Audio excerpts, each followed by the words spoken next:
G'day, good evening on this, our most sacred day in the calendar. Thank you for your service. To those that have served or currently serve, thank you for all you've done to give us the freedoms that we enjoy all day, every day, and most certainly here on this program each and every night. We call it the last line of defence when it comes to common sense, but many a battle have been fought, and this is the day where we think about those who put everything on the line for a country that was worth loving. And is still. Because the ceremonies were all over the place today. This is Antarctica today, where they had a beautiful service this morning. Woonona Beach on the south coast of New South Wales. This stirring image of the dawn service with a veteran surrounded by the modern-day warriors of the police force in central Sydney. Out of town in Pyramid Hill, somebody decided to turn a whole bunch of hay bales into Anzacs. The Prime Minister spoke at the dawn service this morning at the front of the War Memorial in Canberra. Australians all, one and free, we gather again, here in our nation's most sacred place and in thousands of places across our land, to reflect, remember, give thanks and draw strength.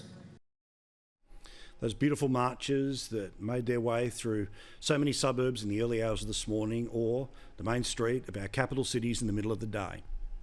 This beautiful image came from a woman who was marching today in Brisbane. These two from the men and women marching with great pride in Sydney. There were many who were full of heart today, and rightly so.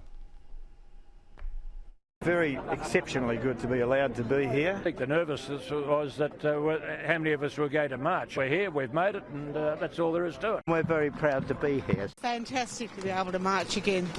It's really great. It's nice to see the crowd getting back out again. It's fantastic to be back here commemorating that. For the turnout under the circumstances, I think the people are pretty good, and I really appreciate it. Of course, there are many who march for those who are no longer here, including a lady that we're going to meet tonight who's going to tell us the service of her grandfather. Karen Dawson is a special lady who is absolutely steadfast in keeping his memory alive. I think he would be very proud. I hope that he is aware of the immense pride that I hold for him. There are two images that I do think ultimately sum up today. One is the most beautiful of images, one will break your heart. This today was at the dawn service of the Cenotaph in Brisbane. Just drop the strap if you can, guys, because I want everyone to see that in its full glory. A young soldier paying tribute to a memorial built for those long gone. One that is a beautiful symbol of why this day matters. And at the other end of the country, an image that will break your heart. This man had served this country. John is a man who had served in, among other places, apparently places like East Timor. Yet today, because of the absurdity of the Victorian government, something that I have been warning about for months, he was not one of the 1,400 who were allowed to be at the Shrine of Remembrance this morning. This man who served his country, who doesn't have COVID, in a city where there are no active cases, was kept behind a metal fence from being able to honour the people who he knows who served his country. That image should be plastered on the front pages tomorrow, and I hope it is, because that image is a disgrace.